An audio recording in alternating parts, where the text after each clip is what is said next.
है वो फैसला जल्दी होना चाहिए। उससे बहुत बड़ा नुकसान हो रहा है, लोग हैरेस हो रहे हैं देश के अंदर। जो पहले इंडस्ट्रियलिस्ट बड़े बड़े होते थे और यहाँ बैंकों के अंदर और सब जगह अगर प्रूव हो जाती थी रेगुलेटरीज तो ईडी घुसती थी वहाँ पर। अब पॉलिटिशियन में घुसने लग गई है सब जगह। महाराष्ट्र के अंदर देख लीजिए, दिल्ली में देख लीजिए, राज्यों में देख लीजिए, छत्तीसगढ़ में देख लीजिए, जहाँ जहाँ चुनाव आते हैं ईडी पहले पहुँचती है। ये जो मैंने उस वक्त टाइम मांगा था तीनों से, मैं मिलना चाहता हूँ आपसे आकर के। मैं एक राज्य का मुख्यमंत्री भी हूँ, 5.5 करोड़ की जनता से ज़्यादा वहाँ पर है, 4.5 करोड़ तो 7 करोड़ के लगभग आबादी है, उनको रिप्रेजेंट करता हूँ। मैं आगे बताना चाहता हूँ कि आप एजेंसी की क्रेडिबिलिटी नीचे जा रही है, जो नहीं जानी चाहिए। हम चाहते हैं कि आपकी विश्वसनीयता बनी रहे, बल्कि आगे और बढ़े। हम आपके साथ हैं। जहाँ फाइनेंशियल इरेगुलरिटी हो रही है, करप्शन हो रहा है, क्राइम हो रहा है, आप कड़ी से कड़ी कार्रवाई करो, तत्काल करो, जेल भेजो, अटैच करो प्रॉपर्टी, हम स्वागत करेंगे आपका। पर जिस प्रकार से आप इशारों पर, ऊपर के दबाव पर, ये साफ जाहिर पूरा देश देख रहा है, तो गाँव तो भी चर्चा होने लगी, गाँव के अंदर भी, कि ये क्या हो रहा है। गांव में चर्चा होने लग गई है। अब तो कई जगह ईडी वाले खुद ही जाके कहते हैं हम आधे घंटे बाद आने वाले हैं, आप थोड़ा देख लीजिए अपने आप को।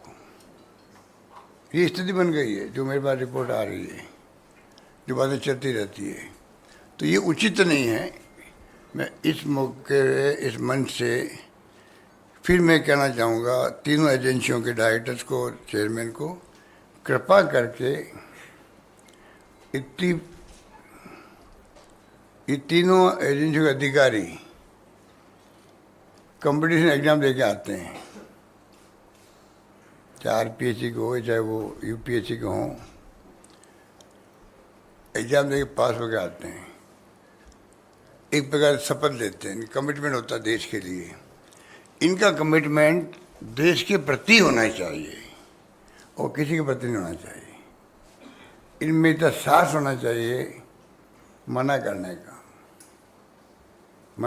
का। हम दबाव में काम नहीं करेंगे, अब निष्पक्ष काम करेंगे हम लोग। अब जो स्थिति बन गई देश में, वो उसी प्रकार की बन गई है जैसे आपने देखा होगा। और मैंने आंकड़े देखे हैं कि 10 साल का शासन था यूपीए का। आंकड़े वैसे आपके पास होंगे, कोई नए आंकड़े नहीं हैं। 112 बार सिर्फ छापे डाले गए थे। आप तो बहुत सीनियर लोग बैठे हैं। और अब जो है 9 साल लगभग हो गए, 3010 छापे डाले गए। कहाँ तो 10 साल में 112 का, 9 साल के अंदर 3010 छापे। चार्जशीट पेश हुई है, उसमें 93% हुई थी। इसका मतलब जेन्युइन छापे डाले गए थे 93%। अब है सिर्फ 888 जगह चार्जशीट पेश हुई है, मतलब सिर्फ 29% हुई है। तो आप सोच सकते हैं इतना बड़ा जो आपको अंतर महसूस हो रहा है वो चिंताजनक है। इसका मतलब है कि 3000 छापे डाले गए, उनमें क्या बीती होगी जिनको आप 800 के लगभग आप वहाँ पे चार्जशीट पेश कर पाए हो। जब छापे डाल दिए आपने, 9 साल हो गए, चार्जशीट पेश क्यों नहीं कर रहे आप? तो ये मैं इस रूम के अंदर आप सबको हाजिर नाजिर रख के ये कहना चाहूँगा, एजेंसियों को, पूरे देश की भावना है जो मैं बोल रहा हूँ। क्योंकि मैं भी अखबार पढ़ता हूँ, सोशल मीडिया देखता हूँ, टीवी देखता हूँ, और आजकल तो प्लेटफॉर्म पे डिस्कशन आते हैं आप लोगों के। अच्छे से अच्छे राइटर्स बैठते हैं, लेखक साहित्यकार बैठते हैं, जुल्मबंद है। देश देख रहा है, बेबस है देश। आप मेरी भावना की कदर करना, मैं समझता हूँ, उम्मीद करता हूँ कदर करोगे। देश बेबस है। मणिपुर में जो हो रहा है, पूरा मुल्क का एक हिस्सा है, वो अभिन्न अंग है, हम कहते थे। वो अभिन्न अंग है तो उसकी तरफ कोई ध्यान दे रहा है क्या? पूरा देश बेबस है और प्रधानमंत्री को फुर्सत नहीं है एक दिन जाने के लिए, वहाँ पर एक दिन जाने के लिए। इतनी बड़ी घटना हो जाए, वो मैं एक्सप्लेन नहीं करूँगा, आप सबको मालूम है सीएम ने क्या कहा, मीडिया ने क्या क्वेश्चन पूछे, सब मालूम है आपको। तो क्या हो रहा है? कश्मीर में भूकंप आ गया था एक बार, और वहाँ पे हम लोगों ने एक एनजीओ के माध्यम से, मैं मेरे मोमेंटो ऑक्शन करता हूँ, सुनामी के अंदर या गुजरात भूकंप के अंदर या कारगिल युद्ध के अंदर, तो जो मोमेंटो मिलते हैं सीएम को हम ऑक्शन करके पैसा भेज देते हैं। जब मैंने कश्मीर भूकंप के अंदर इकट्ठा करना शुरू किया तो मैंने एक आर्टिकल पढ़ा, मैंने उसमें लिखा था कि पूरा देश कहता है हिंदुस्तान कि कश्मीर हमारा अभिन्न अंग है। अब जब गुजरात भूकंप आया था तब तो लाखों हाथ खड़े थे मदद के लिए, वो हाथ नज़र नहीं आते हमें। मणिपुर दूर है ज़रा, वहाँ की चिल्लाहट, वहाँ की भावना वो यहाँ तक पहुँचती नहीं है, मीडिया तक भी नहीं पहुँचती है, मीडिया ने गायब कर रखा है। तो आप सोच सकते हैं कि राहुल गांधी बार बार मोदी जी का, अडानी जी का नाम क्यों लेते हैं, मणिपुर का नाम क्यों लेते हैं? क्या एक विपक्ष के नेता का अधिकार नहीं है क्या वो अपनी बात कहे तो उसको रिस्पॉन्स करे? मुझे आप बता दीजिए, मेरे तो क्या बहुत लंबा अरसा हो गया राजनीति में, कोई भी घटना दुर्घटना हो, विपक्ष बोलेगा उसका धर्म बोलना चाहिए, उसी डेमोक्रेसी मजबूत होती है। पर क्या सत्ता पक्ष का धर्म नहीं है क्या? सत्ता पक्ष का उसको रिस्पॉन्ड करे, कुछ भी करो रिस्पॉन्ड। राजीव गांधी जी के वक्त में एक बार मीडिया को लेके एक फैसला हो गया था, आपने आवाज़ उठाई, राजीव गांधी ने वापस वो ले लिया। ये डेमोक्रेसी है। अब तो ना वो मिलते हैं प्रधानमंत्री जी आपसे, ना आप इश्यू बना पाते हो। आप लोगों का कसूर नहीं है, क्योंकि मीडिया के मालिक जो है उनको भी इनकम टैक्स, ईडी और सीबीआई का डर रहता है। मुझे कहते हैं संकोच नहीं, मैं तो बार बार कहता हूँ, चाहे वो नाराज़ भी होते होंगे मालिक लोग, पर मैं कहते चूकता नहीं हूँ। कोविड आ गया तो आप देख रहे हो तनख्वाह आपकी आधी कर दी। मैं आपको भड़का नहीं रहा हूँ, दिल की पीड़ा बता रहा हूँ आपको, खाली पीड़ा बता रहा हूँ। निकाल दिया गया लोगों को, निकाल दिया गया। आप लोग भी ट्रांसफर पोस्टिंग डरते हो पॉलिटिशियन की तरह। हमारे सरकार में ट्रांसफर पोस्टिंग होती है, आपके भी राज्यों में जो काम करने वाले लोग हैं ट्रांसफर पोस्टिंग डरते हैं वो भी। तो आप लोगों की स्थिति भी कोई बहुत अच्छी नहीं है। क्यों मैं भटक गया बात करते करते। मैं जो कह रहा था कि मैंने कहा भाई मैं मिलने आना चाहता हूँ आपसे, मैंने शुरुआत से करी थी और वो शुरुआत मेरी वहीं रह गई। इमीडिएटली अपॉइंटमेंट आ गई मेरे पास में, मुझे बड़ी खुशी हुई। कब मैं जाके अपनी बात कहूँगा, और मैंने मीडिया को भी कह दिया भाई मैं जा रहा हूँ सीबीआई डायरेक्टर बनने, income tax director CBI chairman से और सीबीआई डायरेक्टर बनने के लिए। जैसे मैंने मीडिया को कहा, फटाफट फोन आ गया, नहीं अभी आप आना ही होते हैं, हम खुद मिलेंगे आप आकर के। अभी तक मैं उनका इंतजार कर रहा हूँ, वो अभी तक आया नहीं है। कब आएंगे मुझे पता नहीं। आएंगे, मैं चाय पिलाऊंगा, उनसे गपशप करूँगा, बताऊँगा कि मैं क्या फील करता हूँ। तो कहने का मतलब ये है कि आज मैंने सिर्फ आपको इसलिए, अब हमारे रास्ता में संजीवनी है। एक एग्जाम्पल दे रहा हूँ आपको, संजीवनी नाम का एक घोटाला बहुत बड़ा राजस्थान होगा, लोग जेल में बैठे हुए हैं। गजेंद्र शेखावत का जो नाम है केंद्रीय मंत्री, वो उसमें शामिल है, आरोपी है। उन्होंने मेरे खिलाफ डिफेमेशन केस कर रखा है दिल्ली में, वो अलग बात है। पर मैं पूछना चाहता हूँ, हमारी एसओजी ने FIU जो होता है फाइनेंशियल मिनिस्ट्री के अंदर, फाइनेंशियल इरेगुलरिटीज, यूनिट, उनको 50 बार टेलीफोन किए, लिख के भेजा भाई आप हमारी इमदाद करो, क्योंकि फाइनेंशियल का ट्रांजेक्शन विदेश के अंदर भी है इसका। कोई कार्रवाई नहीं करी, एक बार जवाब दिया, रुक गए। उसके बाद में ईडी जो है, ये ईडी का केस परफेक्ट बनता है, फाइनेंशियल ट्रांजेक्शन है, वहाँ ईडी नहीं घुस रही है, वहाँ नहीं घुस रही ईडी घुस रही। तो ये जो स्थिति बन रही है देश के अंदर, मैं समझता हूँ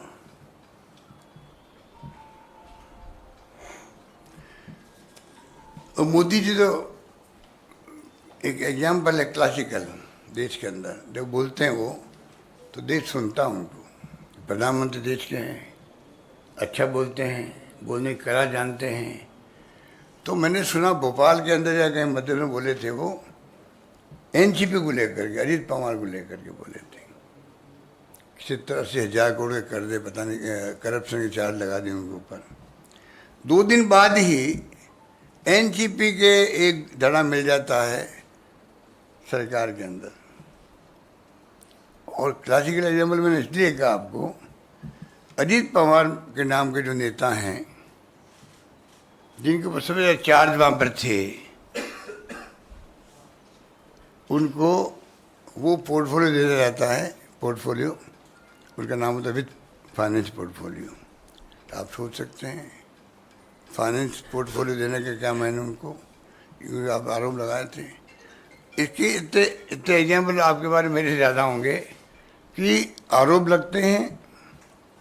आप ज्वाइन कर लीजिए बीजेपी को तो आप वॉशिंग मशीन से बिल्कुल धुल जाते हैं आप लोग। ये पूरे देश के अंदर हो रहा है। तो ये जो मैं समझता हूँ कि जनता का विश्वास एजेंसी बना रहे, ये मेरी चिंता ये है। इसलिए मैं सब बात क्यों बोल रहा हूँ, आम जनता का विश्वास इन एजेंसी बना रहना चाहिए। आम जनता का विश्वास जुडिशरी बना रहना चाहिए, तभी लोकतंत्र बचेगा देश के अंदर। ये मेरा मानना है। और मैंने कह दिया आपको कि जो मॉडल कोड ऑफ कंडक्ट लगा है, उसके बाद में भी आप छापेमारी करवा रहे हो, तो आप उनको पक्ष कर रहे हो। इलेक्शन कमीशन ऑफ इंडिया को आगे आना चाहिए। जब वो कलेक्टर एसपी को बदल सकता है, उनको डाउट भी होता है भाई ये एसपी कलेक्टर जो है एंगुलरिटी वाले हैं या इन्होंने काम ढंग से नहीं किया है, तो आप छापे रखवाइए। अभी ये कोई हत्या तो किसी ने की नहीं, वो भग जाएगा हत्यारा। फाइनेंशियल इरेगुलरिटीज है, आज नहीं तो कल पकड़ लेना उनको वापस जाकर के, बहुत ज़्यादा तहकीकात कर लीजिए। ये बात थी। बाकी तो आपको मैं समझ सकता हूँ कि सोनिया गांधी जी को, राहुल जी को, खड़गे साहब को, मतलब इतनी गिरावट आ गई देश के अंदर पक्ष विपक्ष के संबंध जो थे कोई जमाने के अंदर, जब इंदिरा जी या राजीव गांधी थे और वाजपेयी जी थे, और आज राजनीति का फर्क आ गया। कहाँ तो कितनी कटुता होती थी हाउस के अंदर, उसके बाहर भी, तभी संबंध होते थे डेमोक्रेसी के इंटरेस्ट के अंदर। और वो सब संबंध खत्म हो गए, दुश्मन है हम आपस के अंदर। प्रधानमंत्री मोदी जी और उनके नंबर 2 अमित शाह जी, वो विपक्ष को दुश्मन समझते हैं, उस प्रकार का व्यवहार कर रहे हैं। पूरा देश देख रहा है। वक्त आने पर सबक सिखाएगा, ये समझ नहीं पाएंगे, मेरा मानना है। वक्त आने पर, क्योंकि जनता का रोबस्ट कॉमन सेंस देश के अंदर एक्स्ट्रा ऑर्डिनरी है। अनपढ़ होंगे, कम पढ़े लिखे होंगे, अकल होशियारी के अंदर हमारे देश की जनता बहुत आगे, बहुत आगे। धन्यवाद। कुछ क्वेश्चंस नहीं है? अदिति एक एक करके सबसे बोलिए। कनिका।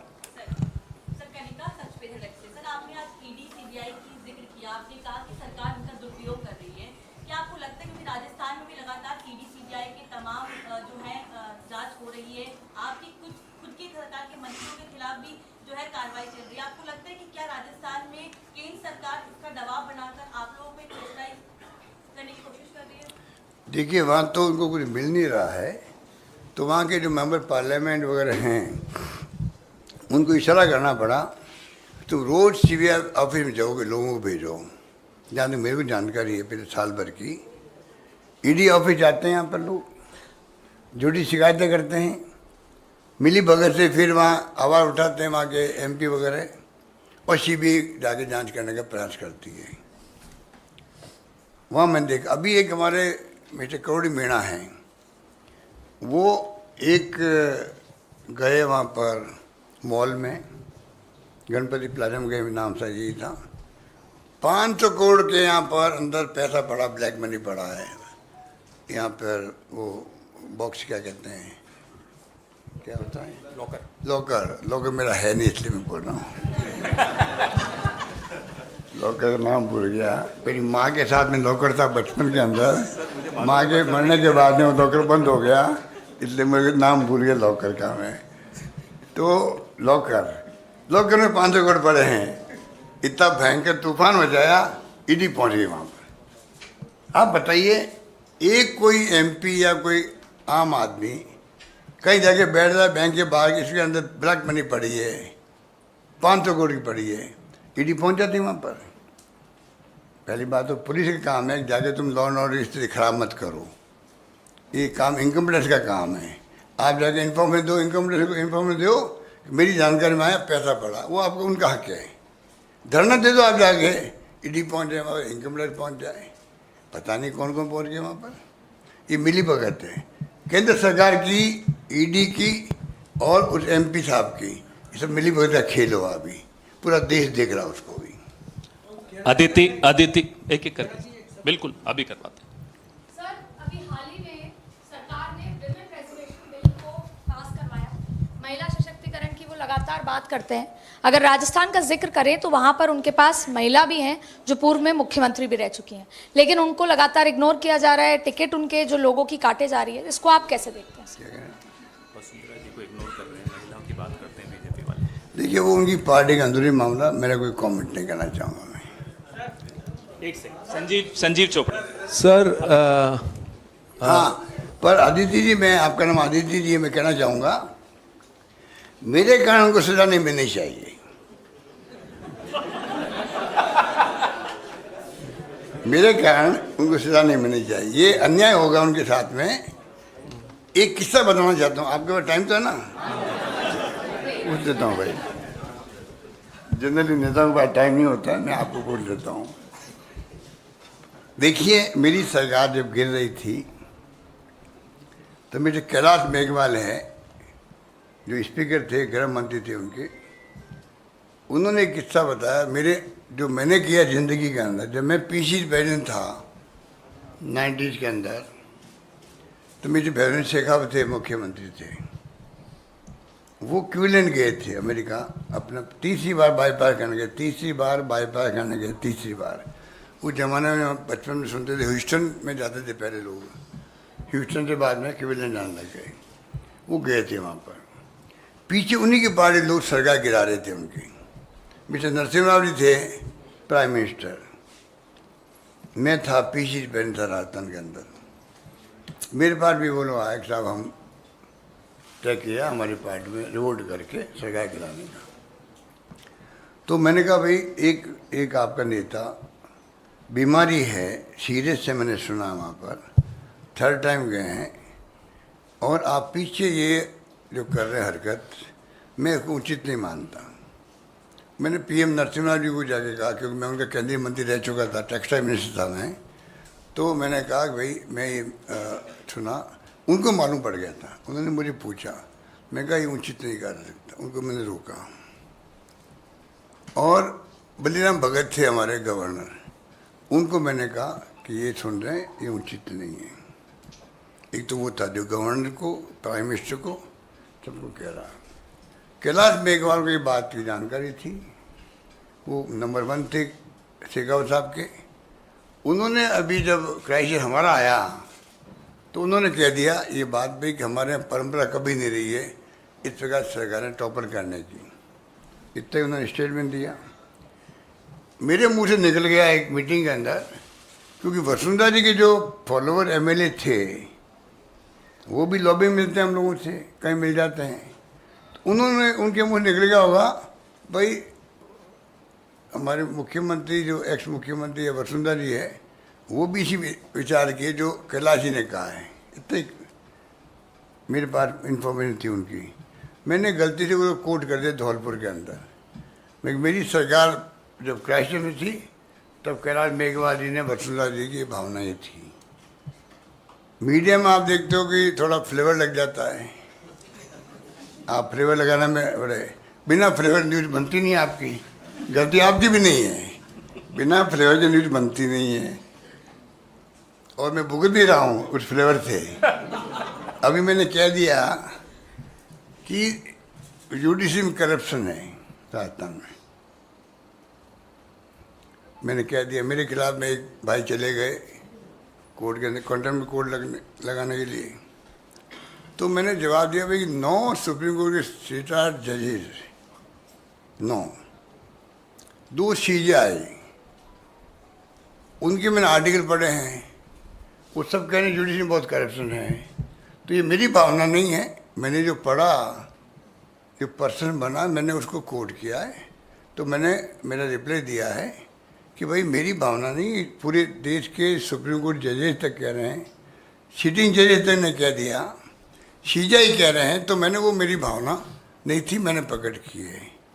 फिर भी अगर कोर्ट को लगे जुडिशरी को सम्मान करना हमारा फर्ज बनता है, और मेरा कमिटमेंट है कि जुडिशरी मजबूत होगी, देश में डेमोक्रेसी बचेगा। जब मैं ये बात कहता हूँ तो मैंने कहा फिर भी अगर आपको लगे कि मैंने इसमें कंटेम्प्ट किया है तो मैं अनकंडीशनल अपॉलॉजी मांगता हूँ, मैंने लिख के दे दिया।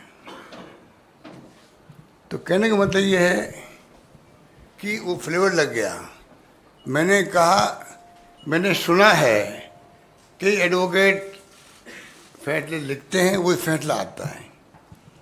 अखबार ने लिख दिया, वकील लोग फैसले लेके लिख के ले आते हैं और हाईकोर्ट जज फैसले देते हैं, फ्लेवर लग गया। उस पर उनको मौका मिल गया एक व्यक्ति को जाने का, इसको मैंने फ्लेवर कहता हूँ मैं, ठीक है। संजीव चोपड़ा जी। सर, राजस्थान में चुनाव को करीब 1 महीना रह गया है। सर, राजस्थान के चुनाव को करीब 1 महीना रह गया है। बीजेपी ने अपने कैंडिडेट्स डिक्लेयर कर चुके हैं, कांग्रेस का अभी एक भी कैंडिडेट नहीं आया, और कुछ जैसे आप कह रहे हैं मीडिया में फ्लेवर चल रहा है कि कुछ आप में और पार्टी में डिफरेंसेस हैं कुछ कैंडिडेट्स को लेके। क्या यही रीजन है कि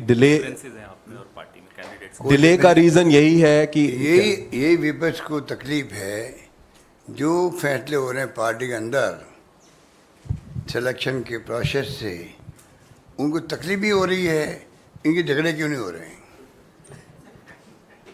आप सचिन पायलट की तरफ इशारा कर रहे होंगे,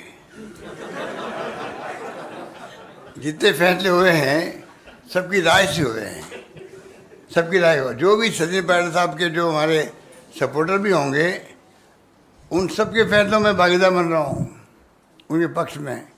तो आप सोच सकते हो कितने स्मूथली फैसले हो रहे हैं। ये तकलीफ बीजेपी को होती है और किसी को नहीं होनी चाहिए। एक सेकंड सुनिए, I'll just come back. एक करके आप पूछिए। हाँ, गहलोत जी, राजस्थान को लेकर एक सवाल है मेरा। अभी आपने जिक्र किया था आपकी सरकार जब मुश्किल में आ गई थी, तो मुश्किल में वो आप ही की पार्टी के जो विधायक थे बागी हुए थे, उनके चलते आई थी। तो जो अब जो टिकट वितरण हो रहा है, क्या उन MLAs जो बागी हुए थे उन पर भी पार्टी भरोसा करेगी या आपका विरोध रहेगा? मैंने इस जवाब जो दिया था ना, ये आप पर जवाब सोच के दिया था मैंने। हमने कहा, देखिए हो गया अभी, एक करके जवाब तो देने दीजिए। मैं जब होटल में हम लोग 40 दिन रहे थे ना, जब हाईकमांड के आदेश से हम लोग सब गिले शिकवे जो भी थे, एक फैसला हाईकमांड ने कर दिया।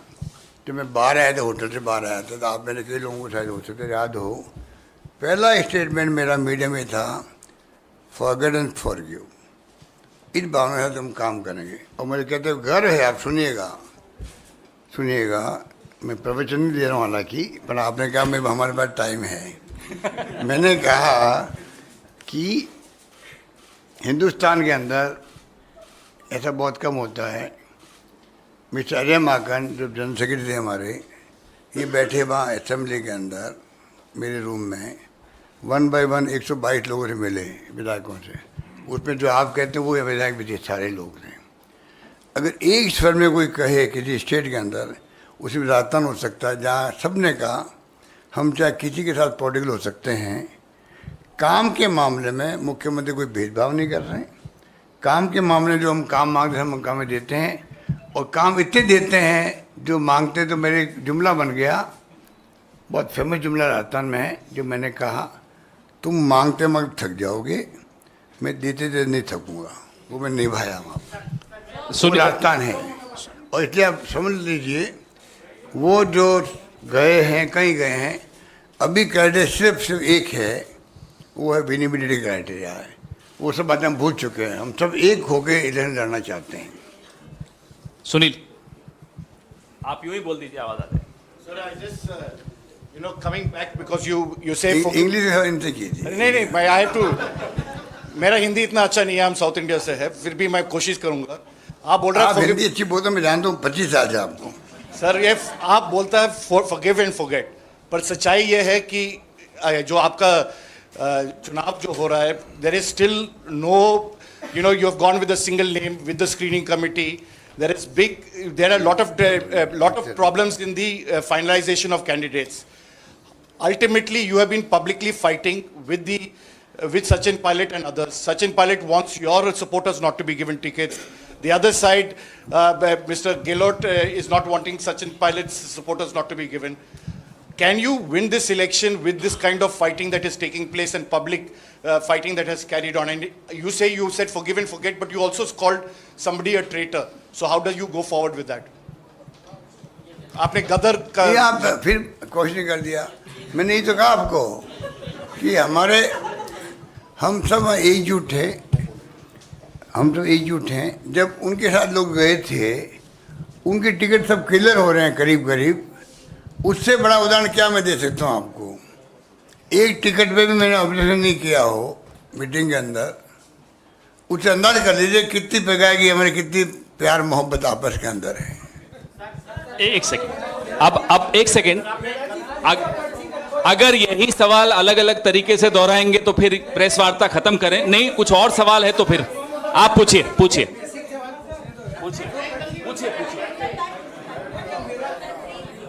इनको माइक दें। गहलोत जी, मेरा सवाल ये है, आपने एक बड़ा बेसिक सवाल उठाया अभी कि जब चुनाव आचार संहिता लागू हो जाती है तो उसके बाद भी ईडी, सीबीआई और इनकम टैक्स वगैरह के छापे पड़ते हैं। आपने ये भी कहा कि जब चुनाव आयोग की अधिकार है कि वो डीएम, एसपी बदल सकता है उसके साथ, और हमारे संविधान के अनुसार जो है जिस राज्य में चुनाव होते हैं उसका प्रशासन चुनाव आयोग के हाथ में आ जाता है, काम चलाने के लिए सरकार रहती है।